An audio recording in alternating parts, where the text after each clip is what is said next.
তো তোমাদের আগের ভিডিওতে আমি বলেছিলাম যে বুকু হসপিটালে ভর্তি, আর তারপর আমরা বাড়ি এসেছি, আর শুক্রবারে বাড়ি এসেছি।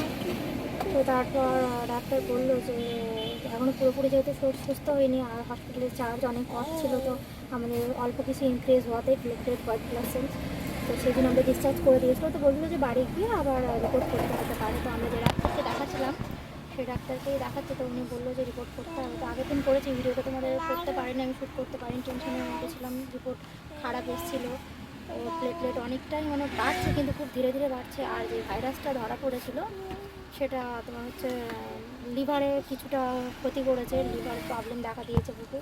তো সেই জন্য আবার আজকে এসছে রিপোর্ট করতে। আর রিপোর্ট হয়ে গেছে, কিন্তু আপনি লেট আছে, সন্ধ্যাবেলা রিপোর্ট দেবে বলছে। অনেকগুলো টেস্ট হয়েছে যেহেতু, জন্য বাড়ি চলে যাচ্ছি। আর আমি এখন ডেইলি ভিডিও দিতে পারছি না, আগের একটা ভিডিও ছেড়ে কিন্তু কোনো ভিউজই হয়নি ভিডিওতে, জানি না কেন। যাই হোক, আমার সেটা কোনো সমস্যা না, আমার কাজ আমার ভিডিও দেওয়া, আমি সেটাই করছি। আর তোমরা জানো যে বুকুর ঠাম্মারা এসছে, আমাদের শরীর খারাপ ছিল, আমাদের তিনজনেরই শরীর খারাপ ছিল, বাচ্চাটাকে সামলানো মুশকিল হয়ে যাচ্ছিলো, তো সেই জন্য বুকুর ঠাম্মারাও এসছে। তো এখন বাড়ি যাই, দেখি গিয়ে আবার বুকুকে স্নান করাতে বা খাওয়াতে হবে। আর রিপোর্ট কি হলো না হলো আমি অবশ্যই জানাবো তোমাদেরকে।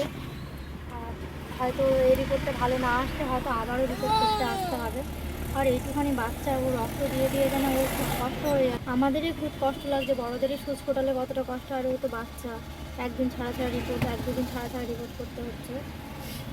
তো যাই হোক, চলো ভিডিওটা অবশ্যই একটা লাইক করে দিও, আর বুকুর জন্য প্রে করো যেন ও রিপোর্টটা ভালো আসে, ও যেন খুব তাড়াতাড়ি সুস্থ হয়ে যায়, এইটুকুই তোমাদের কাছে রিকোয়েস্ট করবো।